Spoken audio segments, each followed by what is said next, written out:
These two volunteers are going to be passing out cards for you. It's not something for you to write on right now. And if at any point, if I need to stop talking so y'all can continue to talk, let me know. Oh, that wasn't bad, was it? I thought it was good. Right now they're going. So anyway, these cards are for you just to marinate on. We're going to put some thoughts in your mind tonight. We're going to look at why church, and I'm very excited about that. Of course, our whole series this month has been Snapshot. It's the things that happen throughout your life. You are constantly making memories, and you're constantly leaving memories for others. So a snapshot of you from someone else would be what they see in you. A snapshot of yourself would be what you see of yourself. And that's what we're looking at. And tonight we're going to be looking at a different area. We're going to be looking at church itself. So, in total silence, I want you to think about why church. You got one? You got one? All right, yeah. Just think about why church. Think about the church you attend. Maybe you're a part of the family here at West End. Maybe you're a visitor and you attend church somewhere else.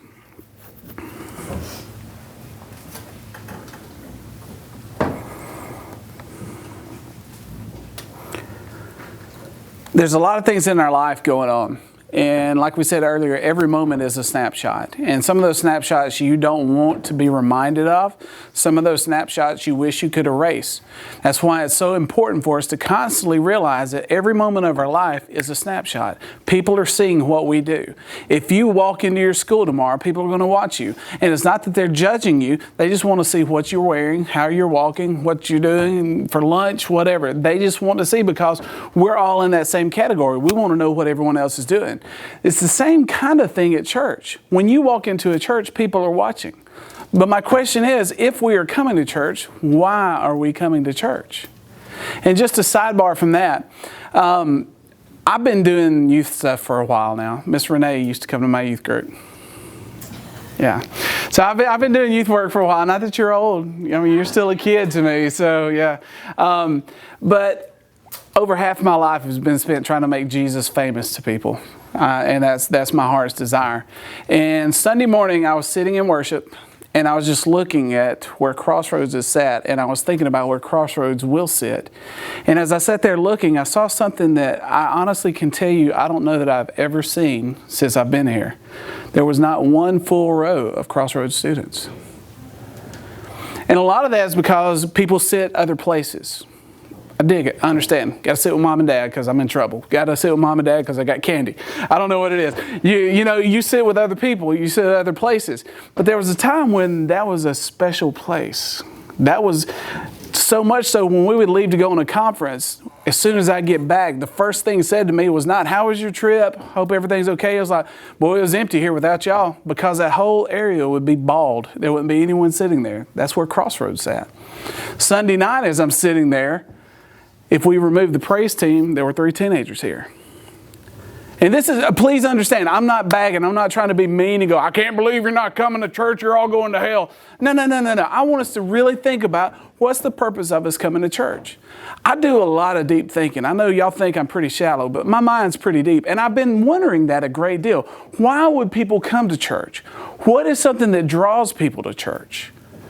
And that's just something I'm just really, really chewing on, because in a snapshot, in a moment, there's got to be something that makes us decide to be a part of something. And so tonight, we're going to be looking at your snapshot of church. For some of you, this is your snapshot.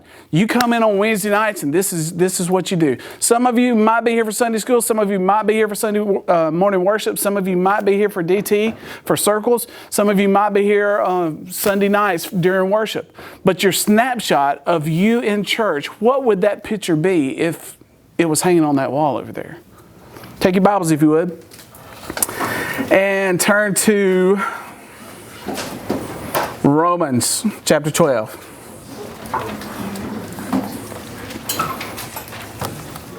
Again, this is not a try to make you feel guilty that maybe you haven't been coming to church. Folks, I want you in church, and there is a good reason why I want you in church, and I'm going to let you in on that. But my question to you is, in your mind, what would make you want to come to church? Why would you want to come and be a part of this? We live in a society today that's different than it's ever been. We are a self-service society. We don't have to go anywhere to do anything because everything is found in our phones. Everything is found in our iPads. It's on our computer. There's just ease of everything. But that's not necessarily the greatest thing that happens in our life. You need to be a part of church, whether it's here or whether it's someone else. I want you here because I know each week you're going to get God. You're going to get right in the face with God. We're going to give you God on a weekly basis. But maybe your church at home is somewhere else. If that's where your church home is, you need to be faithful attending to that. But in saying that, my question is, why should you come to church? Anybody will give me an answer why you should come to church? And there's no wrong answers in this. Nobody? Yes. Just to be with other friends and family that will worship the same God that you do. Okay. Anyone else? I mean, let's face it. We can watch West End Baptist Church on the internet. So why come? I mean, you can sit in your comfies and drink some hot chocolate and watch Brother Mike speak. You know? We can do all this. We don't have to have anything anymore. I don't have to go to the doctor. I can get on the internet and figure out what's wrong with me. If I look hard enough, I could probably figure out somebody that lives close to me that can make a concoction to fix me. Yes, sir. Surrounded by believers. Can't we do that online, though? I mean, we're in social groups online. So, I mean, hey, Ron, pray for me, man. I'm struggling. Got you. So that's... I like that. I like that. I think it's important to come to church to find a place to serve in the church. Okay. I like that too. Yes, ma'am. It's more of an effort when you go somewhere instead of sitting in. So I think it's probably more pleasing for him that we're putting in more of an effort to worship him. Yes, sir. It's Yes. like a book. People like to experience it, holding it, Okay. if that makes sense. Oh, yeah, I got you. I mean, I've heard of books. I've never seen one, actually. My son's got some. My wife's got some. But we were talking in our Sunday school class a couple of weeks ago, maybe a month or so ago, but we were talking about different ways that people worship. And one of the things that we talked about during our morning worship service is the way that you can worship is through your tithes and offerings. And a lot of people don't think of that as an act of worship, but it's a sacrifice. You're giving money to the furthering of God's kingdom here on earth.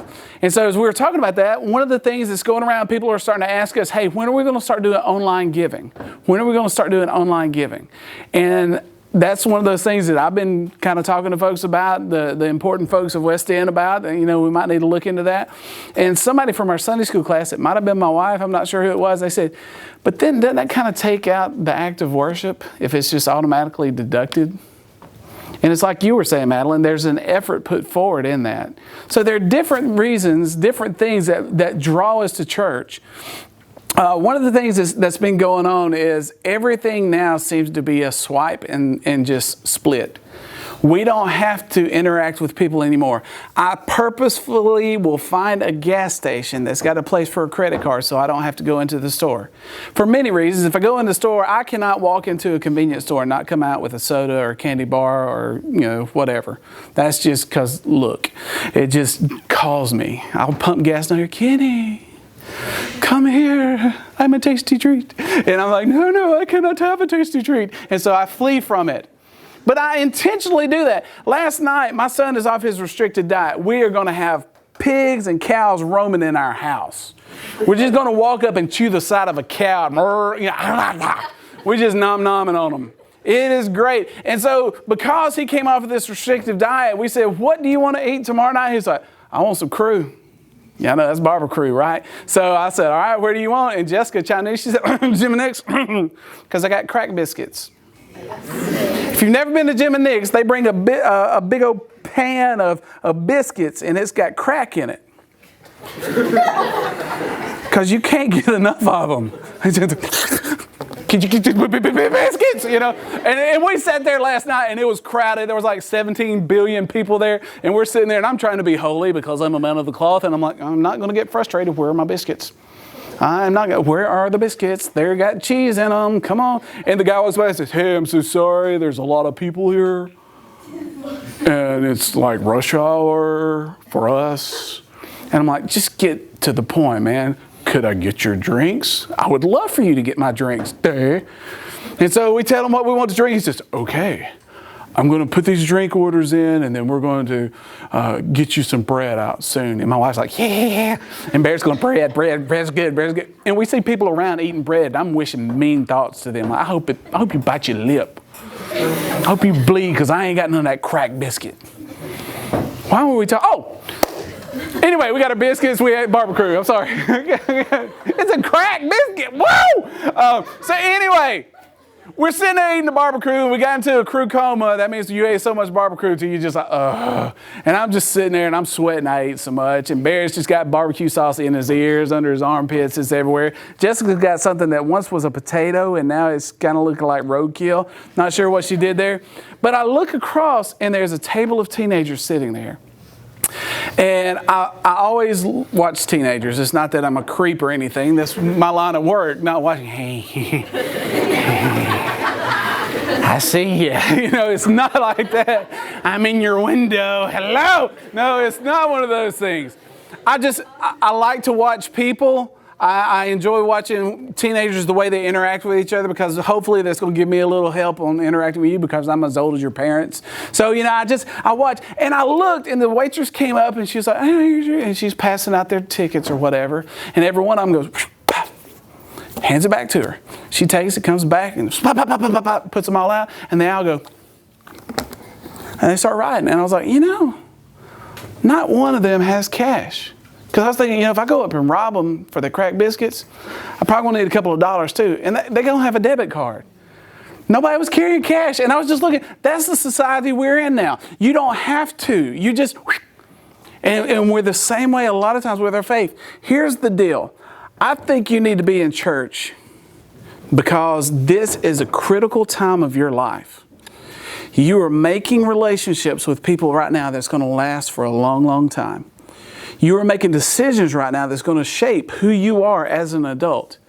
And if you don't believe that, you can talk to some of the adults in here that can tell you about things that they did. Maybe they wouldn't go into detail, but they can tell you, had I chosen a different path, I wouldn't have this issue. You're making those decisions. It's that critical time for you. And so I think you need to be here because we're going to give you godly tools to help you make the right choices in life. That doesn't mean you're always going to make right choices, but we're going to give you the best we can to help you because none of us want to walk around wondering what our purpose is. Could you imagine just not knowing why you exist? And I think probably all of us here at some point has wondered that.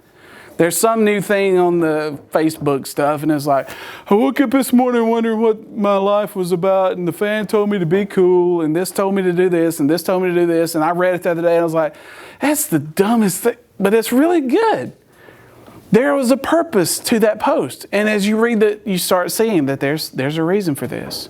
You've got a purpose in your life. And one of the ways you find that purpose in your life is not going to the world to see what the world has for you. It's going to God and allow God to shape you. And this is one of those places where you get shaped.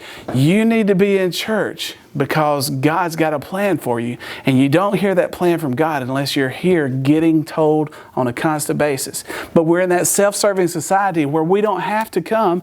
I don't have to come to church to hear the preacher. I can go online and watch him. And if I don't like what he's saying, I can find another preacher that's going to tickle my ears.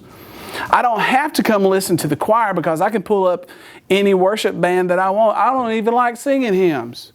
How great thou art, how great thou art. Next, you know, I can change. I don't have to listen to that. I don't care about your 4-part harmony. Give me a guitar and a that was Carrie Job if you didn't know. So anyway, I don't have to come for that. I can tithe online. I don't have to be here. But God's called us to be here for a reason. You've got to get ready for what's outside these walls. And one of the things that I've been saying for years, and one of the things that I hear from people a lot is, but Kenny, church isn't what you do inside. It's about what you do outside. And you're exactly right. This is a place where we gather. The church building is not what the church is. It's God's people. But here's the deal. If you're not getting it here, you're not going to do it out there. If you're not getting God here, you're not going to deliver God out there. And here's proof to that. Now, I know a lot of times I say things, y'all go, yeah, that's just Kenny talking. Here's some proof. How many of y'all are in the band? A band? Praise band? Band. I don't know what other kind of bands are. Okay, that was almost the right. I'm in the band. I don't want nobody to know I'm in the band. I've never been in a band. I couldn't play an instrument. I barely can play a CD player. They put music on these things called CDs. Yeah. So I don't understand band. Here's the deal though. If you want to march on a Friday night, you're going to have to at some point go to practice, correct? Do you all agree with that? Because if not, they're going to hand you some instrument, and depending on what it is, you're going to either blow or swing or flip or flop. I don't know what all you do in band. But you're not going to know what's going on. When it's time for you to do what you're supposed to do, you can't do it because you play a drum and you don't know where to walk. You're walking over people. You're on the dance team and you do some kind of spinning kick and you're killing people. Just, hi-yah! Karate kick them in the face. There's blood everywhere. And you're like, but I'm in the band. You didn't do your part. You weren't in the practice to know what you were supposed to do. I played football. I know you find that surprising, but for us to be on the field Friday nights, you had to practice during the week. And the reason you practice during the week is so you would be ready when it came time for you to get in the game. Several years ago, there was a guy named Allen Iverson. He played with the 76ers, and he was awesome. I couldn't stand him. He was a thug, but he was awesome. And so they were talking to him on one of these interviews, and they said, well, you know, you're not even coming to practice. And he said, yeah, I don't come to practice. And so they're questioning him about, why aren't you coming to practice? He said, practice? We talking about practice? And I mean, he just went off, and his point was, I'm good enough. I don't have to have practice. And his career didn't go a whole lot longer. How 3 years maybe after that? Yeah. Well, 3 good years. 3 good years? Yeah, so I mean, it just, and people's attitudes toward him changed too. I imagine if I were on that team, I wouldn't have wanted to be around him at all because he was pretty much saying, I don't have to be at practice. I'm good enough.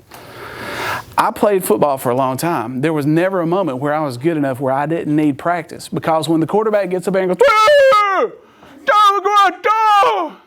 it's because you got a mouthpiece you don't really understand. You just know at some point I've got to run and hit someone. And then he goes, and that means give me the ball. And if I'm not paying attention, if I don't know what I'm going to do, I'm going to stand up and go. And there's going to be some small person that's very fast that's holding this football and he's going to run right into me because I didn't make a way for him. If I want to be a field goal kicker and I don't know how to kick, I'm not going to be able to do it. That kick comes from practice. Now you can plug in whatever it is that you're into. Maybe you're into band. Maybe you're into sports. Maybe you're into computers. Maybe you're into, I don't know, network marketing. I don't know what it is that you're into. Maybe you like to crochet. You know, you got to practice at this because when the time comes, you've got to be ready. My son is 10, and I aggravate him all the time. I go, son, you want to drive home? He goes, Dad, you know I can't drive. But about 7 months ago, I said, let's go wash Mama's car. He's like, okay. So he put his shoes on. He's dragging, you know. He's like, oh, God, so I wash car. I said, come on, man, you're going to drive. He's like, sir? I said, you're going to back your car out. Sir? I said, yeah, you're going to back the car out. Now get in it. He said, Dad, I said, yeah, it's fine. It's your mom's car. It's okay. There's trees back here. It'll stop you for the most part. No, you're fine. And I said, okay, here's what I want you to do. Get in there, and I want you to move the seat to where you can reach everything. He was like, okay.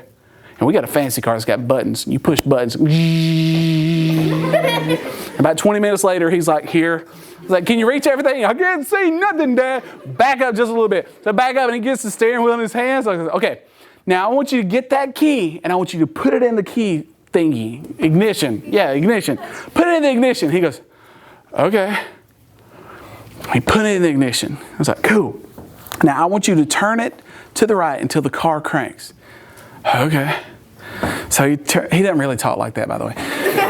He turned it to the right and it cranked and he forgot to let go. And it's going, I said, let go. So he went frozen and let it go. And so he's sitting there and I can just see sweat pouring down his body. And I'm starting to freak out going, this probably wasn't the best idea. Because I watched him drive Mario Kart and it's a disaster. And I said, all right, bud, there are 2 pedals down there. One is the gas pedal, that's on the right.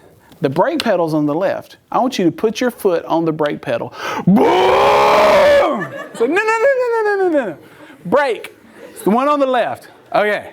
So he put it in there. I said, now what you're going to do is you're going to grab that stick, that gear shift, and you're going to put it in R for race. He went, I said, no, I'm just kidding. It's for reverse. Now, when you put it in reverse, I want you to make sure your foot is on the brake. Don't take your foot off the brake. Okay. So he's got it cranked. He grabs it, and he's just sweating. I mean, there's probably the seat soaking wet by now. He puts it in R, and he 10 and 2s it right there. I said, all right, let off the brake a little bit. He said, okay. And the way Jessica's car was sitting, he let off the brake completely, and it wouldn't move at all. And so we're just kind of sitting there, and I said, okay, give it a little gas. No! And I'm standing there like I'm going to stop the car. I'm in the window going, no. I can't stop a car. And I said, okay, slowly just start easing the car back. And when I tell you to hit the brakes. Which one's the brake? One on the left. All right, so you're going to hit the brake. So he starts backing out. He gets back in the gravel, and he's just all cool as he can be. He's moving like an inchworm. Just, And I'm going, that's good, Bear, that's good. Keep your wheel straight. Don't turn your wheel. Keep your wheel straight. Everything's cool. You feeling good? Yes, I feel good. Put on the brakes. Slam on the brakes. We got trenches in our driveway now. And he got out of the car, and I said, well, what do you think? He's like, man, I got to go tell Mom. And I said, no, don't tell Mom. So he said, Mom, I just moved your car. And she comes out and she said, he did what? I said, it's okay, baby. There's trees back here to catch you. I'm sure it'll be fine. You don't just jump in the car and automatically know how to drive. I don't care how many video games you played. You've got to have experience. You've got to have practice to be ready for when it's time for you to do your thing. And it's the same thing in our spiritual life. We can't expect to be ready when God's called us to be a witness to someone if we're not in the practice. And folks, this is the practice where you come and find out what you're supposed to be doing. Yes, you can get that stuff online. Yes, you can get it somewhere else. But the personal experience, just like he said back here, it's like a book. You want to hold it. You want to experience it. If you're not experiencing God with a group of believers, you're never going to fully get what it's about. That's one of the greatest reasons you need to be in church. Another reason is found in Romans chapter 12, verse 5. It says, so in Christ we, though many, form one body, and each member belongs to all the others. So if we look at our yellow letters there, in Christ, each member belongs to all the others. We all are part of the body of Christ. That takes us away from this building. That means that what God has called us to be is not a people group that sits in a building. It's a people group that's to carry that message. And we all belong to each other. How many of you ever cut your thumb? Anyone? Can I tell you a sad story?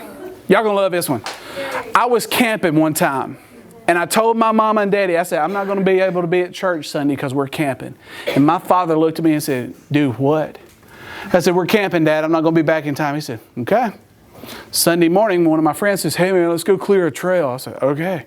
And I grabbed a machete and I swung at something and it bounced off and it hit the side of my thumb right beside my fingernail and just split it wide open. I held my thumb up and went, ah! And this part of my finger went, bloop. I was like, and I said, Shane! He was like, what? I said, I cut myself. He said, you're stupid. Why did you cut yourself? Oh, no. Fix it. He said, okay. So he came over and he goes, okay. And so he got that little flap of finger and pushed it back. I said, what do we do now? He said, hang on, I got something. And he went and got some string and tied my finger back together. I come home and I look like I hit my thumb, that cartoon, hit your thumb where it's all poofed out. Crazy. Craziest thing has ever happened to me. But when that thumb was messed up, I couldn't function properly. I'd reach in my pocket and I'd go to grab some, whoo, whatever it is. Folks, if you're right-handed and you do something to your right hand, going to the bathroom is difficult. You don't believe it? If you're right-handed, go home and go left. When you get out of the floor, you'll go, Kenny was right. I tore my right bicep. I couldn't do anything. If we'd have gotten in a fist fight, I'd be like, I couldn't do nothing. When part of your body is not functioning properly, the whole body doesn't work right. And folks, when we're not here, we're not able to do what we're supposed to do as the body of Christ at Crossroads. One of the things you got to think about is you're part of this body. You've got ownership to what God is doing here because you're a vital part of what God is doing here at Crossroads. For years, West End has been talked about because of what God does. And a lot of it is what He is doing through you guys. There's nothing like getting phone calls from the teachers and go, hey, I just want to thank you for your students. Getting calls from hotels, go, will y'all please stay with us again? And it's because God moves through you guys. But if we get to the place to where we're not coming together as a group, we're not going to have that unity.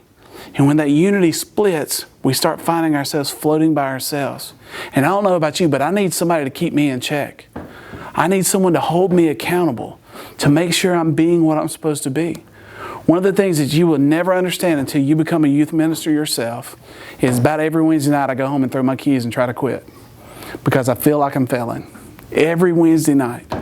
And I talk to your Sunday school teachers and I go, well, how do you feel? Man, I wonder if what we're doing is right.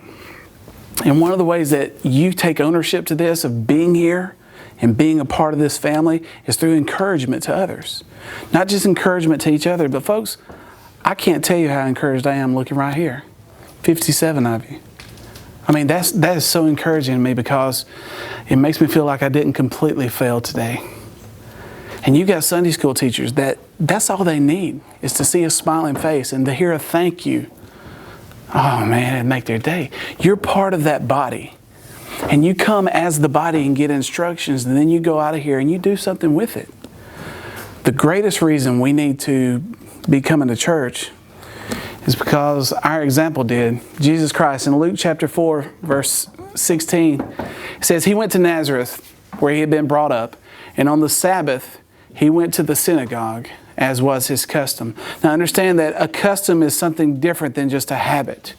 We say all the time, you don't need to get in the habit of coming to church. Some of you come to church because it's a habit. It's just part of what you do. It's not a good thing. It's not a bad thing. It's just part of what you do because if you don't do it, your life's going to unravel. Some of you come to church because mom and dad make you and you think if I come to church, I'm going to make them happy and they're going to give me something that I want. Some of you come to church because you've got friends here and that's wonderful. I'm glad you're coming to church because of friends. Some of you come to church because you genuinely want to get closer to God.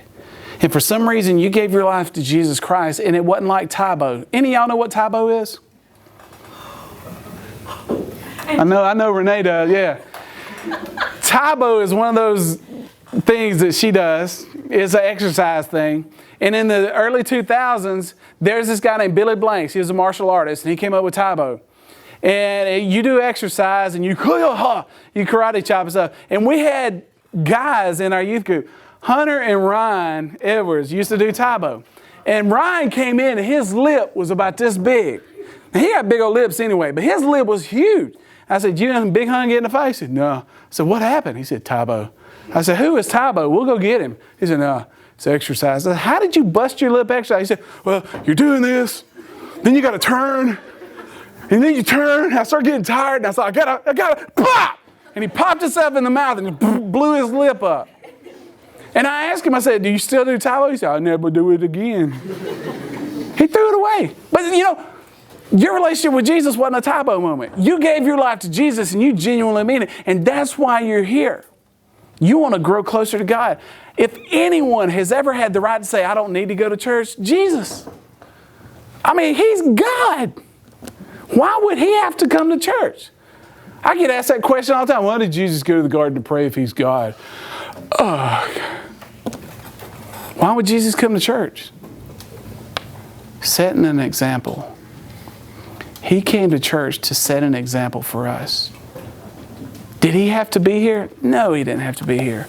He could have snapped His fingers and done everything He was supposed to do. But His purpose was to show us a better way. And with Him being in church, folks, I don't know about you, but I've never met anyone perfect. So I wouldn't mind being kind of like someone that's perfect. I've never met anybody that predicted their own death, actually died, and said, I'll come back, and then they did. And if you find somebody else that's done that, you might want to follow them, but the only person that's ever done that is Jesus. So following what Jesus does makes sense to me. And Jesus said, I'm going to church on the Sabbath. I'm going to church in the synagogue, as is my custom. It's what I do. That's what I do. And that's time that I set aside. And when we go on vacations, we're usually going to church somewhere. There's been a couple times we haven't gone to church, but if I'm on a vacation, it's a Sunday, I'm going to find a church somewhere to go because I need to be with fellow believers, to be with others, like Ron said, to be surrounded by the same believers. That's something that we've got to have because that keeps us closer to God. And if I look beside me and the person that's normally, if Ricky is not sitting to my right, something's wrong. And if I see him, I go, hey, dude, I missed you Sunday. Where were you? He said, I was at Mom and Dad's. Okay. I call him out because it's not normal to not have my people close to me. Sunday morning, as I'm looking around, I'm seeing faces of the hundreds of students that's come through Crossroads and where they sat. And I looked at empty spots and it just broke my heart because I just wonder if we understand how precious this opportunity for us to come to church as a group is.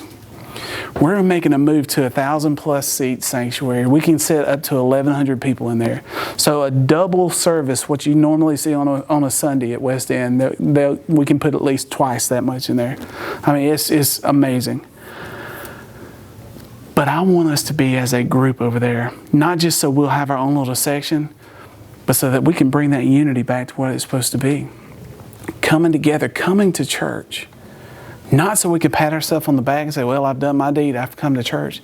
Because we genuinely want to get closer to God so we can come into practice and be ready for the day He calls us to go and share Christ.